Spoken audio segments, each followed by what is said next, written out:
अगर कोई ब्रह्मचारिणी गामिनी साधना के मार्ग पर आगे बढ़ती है और अपने चंचल मन को अपनी वृत्तियों के साथ स्वयं में समेटना आरंभ कर देती है, तो जितनी जल्दी अपने प्रेम को भक्ति एक स्त्री बना लेती है, उतनी जल्दी एक पुरुष नहीं बना सकता।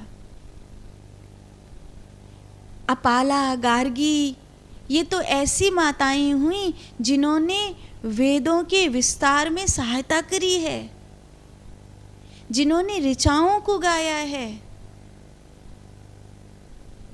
और आज आप गायत्री मंत्र के लिए लड़ रहे हैं कि स्त्रियां गायत्री मंत्र नहीं करेंगी, कि स्त्रियां हनुमान चालीसा नहीं करेंगी, कि स्त्रियां पूजा पाठ ये सुंदरकांड नहीं करेंगी, कि स्त्रियां वेद नहीं पढ़ेंगी। आज आप इसके लिए लड़ रहे हैं। हाँ, स्त्री के शरीर को प्रकृति के रूप में एक बंधन मिला हुआ है, जो वरदान भी है और श्राप भी है। वरदान इसलिए है कि वो नए शरीर को जन्म देने की, नई आत्मा को जन्म देने की सामर्थ्य रखती है। और श्राप इसलिए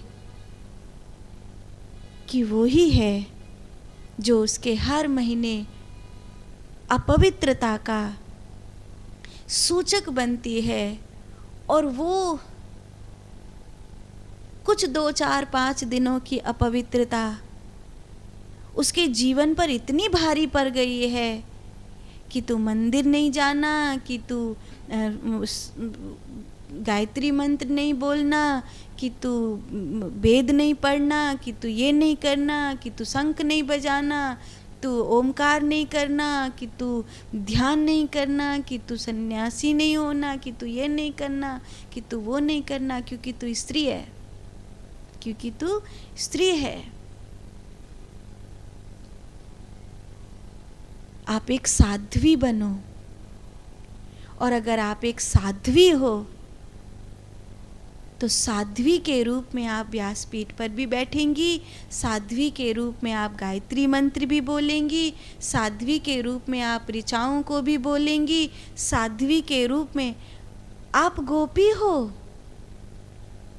अगर शिव गोपेश्वर हो सकते हैं तो आप साध्वी के रूप में ब्रह्म तत्व की अधिकारिणी क्यों नहीं हो सकती हो। और अगर अतिशय युक्ति नहीं है तो एक पुरुष शरीर के मुकाबले एक स्त्री प्रेम को वासना बनने से बहुत शीघ्र रोक सकती है, और एक स्त्री प्रेम को भक्ति बनाने में पुरुष के मुकाबले अधिक कम समय लेती है।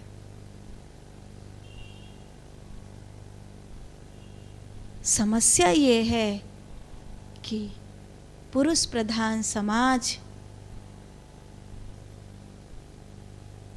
स्त्री को ब्रह्म के मार्ग में आगे बढ़ने देना चाहता ही नहीं है।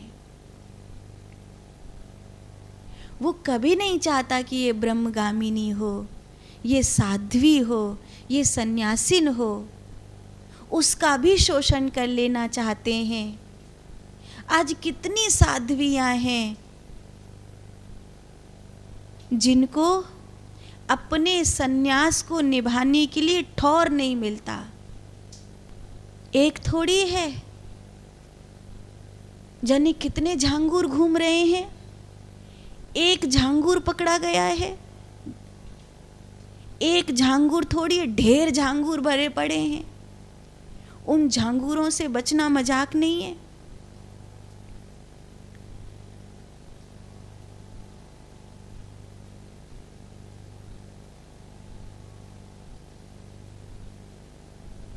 सन्यासीन हूँ। एक साध्वी का जीवन क्या होता है भली प्रकार जानती हूँ। इसीलिए कहती हूँ आपसे कि मेरे साथ इस यात्रा में आगे बढ़ो।